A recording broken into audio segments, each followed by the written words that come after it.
Hey everybody, how you doing? This is Barry, That Goat Metal Show. On today, May 9th, 2022. I hope all you lovely ladies out there who are mothers had a great Mother's Day yesterday. My mom's had a good Mother's Day. My wife had a good Mother's Day. Her mom's, her grandma. It was great. It was fun. We had a good time. I just hope all you ladies out there who are mothers had a great day. And we'll continue with that. Okay.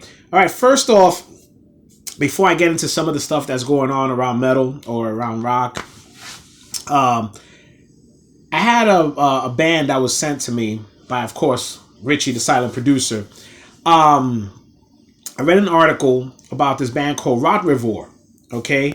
Now, this band, I guess, has been out since like 1993. And I guess they've been paying their dues over the years, and they're gonna play at the Maryland Death Fest. Now, unfortunately, I don't know what was going on with this band. I guess they never really got. I guess their push. They never got their breaks, or so on. I never got a chance to really go in depth on their history. I just read that little article.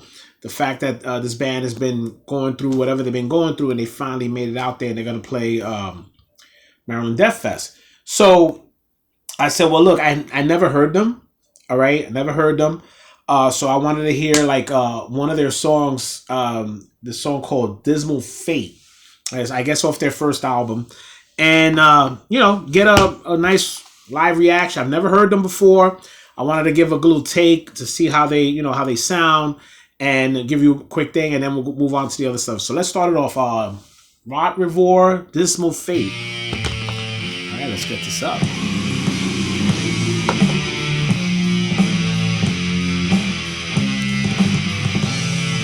Very old school. I mean, yeah, considering it was 1993, that's back when death metal had a sound, and this was definitely the sound.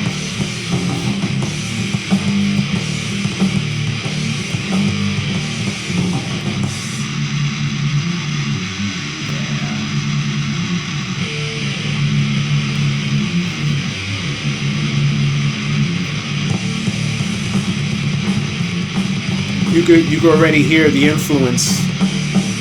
A lot of influence. They're influenced by Chuck. You can tell. Yep. Oh, a lot of things you don't hear no more, guys. Leads.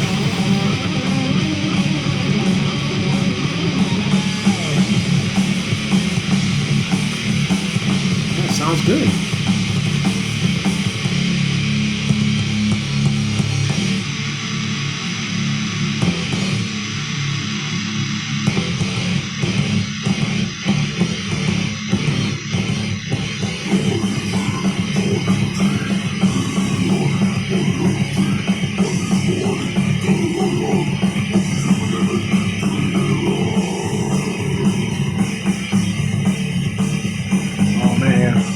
Yeah, well, I mean, yeah, it's basically, you could hear it's from that time, that era, early '90s death metal at its finest, right there.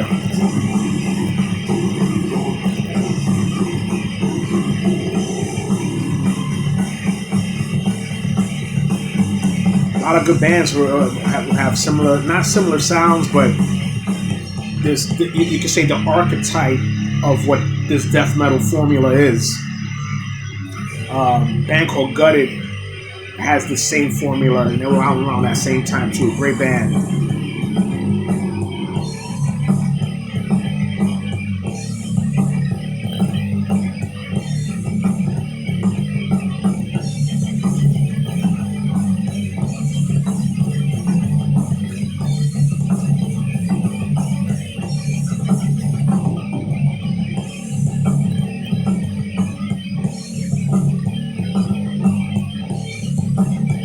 Like old school.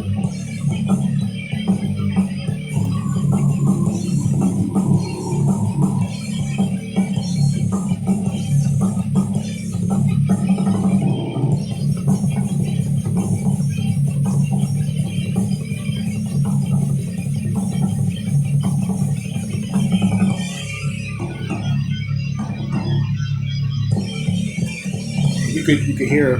Yeah, they definitely got some influence from Death. It's in that leprosy from that time of leprosy. Leprosy had that style. Yeah, you can hear it. Fantastic.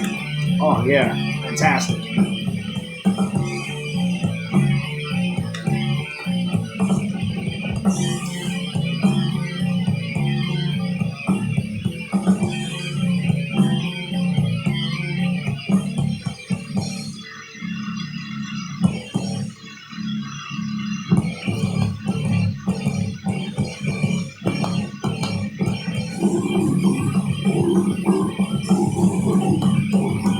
Yeah, yeah, yeah. It's good. It's good to hear. It's good to hear some some old school. I mean, old school starting to make that nice comeback again. Oh wow, wow, very good, very good. I'm very impressed. Very impressed. These guys, they got their it's an old school feel, and it's an old school feel, and I ain't got no problem with that. Old school is making a comeback. Death metal, thrash. Who knows? Everything's going full circle. I guess a lot of people have been trying to do different subgenres of metal, but these guys are good. They're very, very good. Okay? All right, let's get to the news. Let's get to the news now. Okay? All right, finally, 50 years. And the Judas Priest finally gets into the Rock and Roll Hall of Fame. Okay? It's good because you know what I'm liking the most about the fact that Judas Priest is getting in.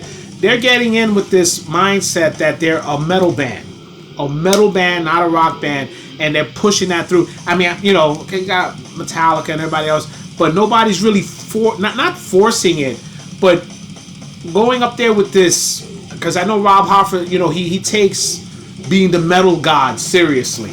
All right, and I know he wants to go in there, he wants to represent the world of metal, and I know he's gonna put it out there. Okay, so with that being said, it's a good thing. I mean, I'm still wondering how the hell Maiden keeps getting snuffed, but we'll see how that transpires. But it's gonna be good to see. I mean, there's some, I think there's a Pat Benatar, that she's a class act. So I mean.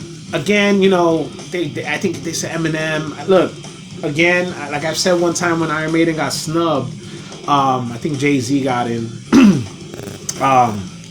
Look, I don't have a problem with certain hip hop as far as like the Jay-Z's, Eminem's, Dr. Dre's of the world and stuff like that. Some of us who are into metal do enjoy some form of hip hop. But I still feel there's not, look, I get you don't want to make it separate, but hip hop is not technically rock and roll. Besides, Run DMC was taking beats and everybody was taking beats from rock and roll to make hip hop. But I think they should have their own set of their own academy, or so to say. Just like football, baseball, you don't see a football celebrating a baseball player and putting them in the Hall of Fame. They have their own Hall of Fame for that. I think, look, with everything that hip-hop generates, I don't understand why they can't just have their own Hall of Fame. I mean, look, it started off in the Bronx. You can't tell me that you guys can't go and get something hooked up to make a hip-hop Hall of Fame and have ceremonies and have a thing hooked up for that. I don't understand that. But, I guess that becomes an argument that falls on deaf ears, but so be it. It's all right. Anyway, moving on. September 24th, we're gonna get New York is gonna get the Bass Strikes Back tour with Testament, Exodus, and Death Angel. They're gonna be playing over in Times Square, which I'm checking out. It looks like it's gonna be pretty interesting. It's on a Saturday. I think tickets already go on sale. I think on the 11th. I got to see where I'm at, man. But I really want to go to some of these shows, man. But life is taking its toll on certain things. Okay. But yeah, Rottrevore, man. Yeah, I'm just going back to that, man. It was good to hear some good old school, man. I want to thank Rich for that. And also going back to that band, it's a shame You know, a shame that a band that good never, you know, never got the push. But there was so many bands coming out in the early 90s with death metal, and a lot of them were crap. And then you had some of the good ones that you weeded out. This was one of the good ones that just never made it through. It's a shame, man. It reminds me of that band Coven. I am still a hardcore fan of that band Coven. They're like one of the best thrash bands that never got pushed. Great fucking band. I still listen to them to this day, man. It's such an underrated album. Underrated. And, you know, I think Rottrevore and Coven should do a tour. You know, that would just be fantastic. I would love to see that, man. I would love to see that. Okay, but oh man, that was really good. All right, but I'm gonna go finish up. I got one more little piece of my segment to go, and you know, gotta thank Richie, the silent producer, for this one. Okay, we're gonna go right into old ticket stubs, because I'm trying to do them a little by sections here, so it won't go too crazy. So we hit 1994. Now I don't have that many for 1994. I know I went to a few shows in between. But just so you guys are aware, 1994 was pretty much the year that I started my band. And if anybody who's in a band knows that, you know, if you're concentrating on doing your own music, you tend to not, I mean, except for local shows where if you got friends that play, you try to support. But when it comes to like the bigger shows, sometimes, you know, you got band practice, you got this, that, and the other. You know, you're trying to push your band. So not too many stuff in 1994. Okay, but we'll go start here. April 3rd, 94. At the Limelight, got to see Carcass and Pitch Shifter. Right, that was a fantastic show. Carcass, just to say, that was during Heartwork, when they were touring for Heartwork. Pitch Shifter, I was never really a fan of Pitch Shifter, so I mean, I know Carcass threw them on because I think they were with Earache as well, and they toured, and but I was not a fan of Pitch Shifter. I just never really did it for me. But Carcass, that was a fantastic show. Carcass they lived up to playing live. I thought that was really good. Okay, then we have, I believe this was, I'm not sure if this was one of the Death Stocks, but it doesn't say it was Unleash and Broken Hope at the Wetlands. This was Sunday, May 29th, 94. I'm gonna look it up.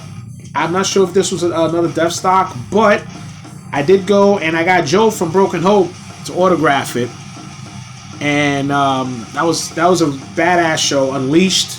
My friend, my best friend Martin, who's the singer for Billy Club Sandwich, he came to that show with us, and he wasn't really that much into death metal, but he did love Unleashed. And when they started playing, and they played Immortals, forget it, he went crazy. That was like his favorite song. So that was good. Then we got July 24th at the Limelight. Got Cannibal Corpse, right? At the Limelight. I can't say I remember who opened up for them at this show. I can't. Rich, you know the deal. If you can find out for me, that'd be great. Throw it in the comments. I'd appreciate it. But I seen Chris Barnes with Cannibal Corpse more than enough. I think, you know, I saw him in his inception. I saw enough of him throughout his time with Cannibal Corpse. They did come to New York a lot, and I think I've seen Corpse Grinder maybe twice when he's, you know. So that says a lot. Okay. Last but not least, July 30th, 1994 at the Limelight. Morbid Angel and Crowbar. Okay, now that's what I said. Crowbar found their way to be in a lot of these shows. You know, I became a bigger Crowbar fan because I saw them enough times live, and I thought it was they're a fantastic band live, fantastic. But yeah, this is when they were touring for Covenant, and I'm never gonna forget Pete Sandoval's drum set. You know, that big, if everybody remembers seeing them back in that time, he had that big freaking, with the bar, he had the big upside down cross in the middle right there. Oh, it was fabulous. That's something I'll never forget. It was fantastic.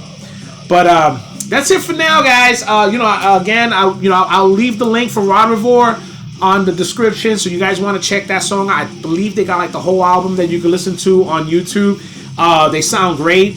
It sounds very old school to me. My thing with that, you could basically hear the influences they had from back in the early 90s. It was very much Chuck inspired, from like the leprosy age of Chuck. You could hear it, and it's fabulous. It's really, really good. It's just a shame that these guys never got the push, but they finally made do, and they're playing the Maryland Death Fest. So if you guys see them, let them know that you saw a review at that Gold Medal show, right? And I'm gonna throw hashtags on there, give these guys the props they deserve. Okay, all right, guys, that's it right now. If you have any questions or whatever, feel free to send me a comment, send me a message on my Facebook, This Sith Lord's merch. Also, we got merchandise there. I have metal, I have geeks, I have all sorts of stuff there. Hit me up on Messenger. We'll set up a deal. And see where we go from there. I want to thank Richie again for being the silent producer, for always keeping me up to speed on things and getting to put things out here, man. Hopefully one day Richie will get to do a segment. I'm hoping that he gets to do it, and you'll get to meet the silent producer yourself. Okay, but that's it right now, guys. This is Barry, that Goat Metal Show. Stay brutal.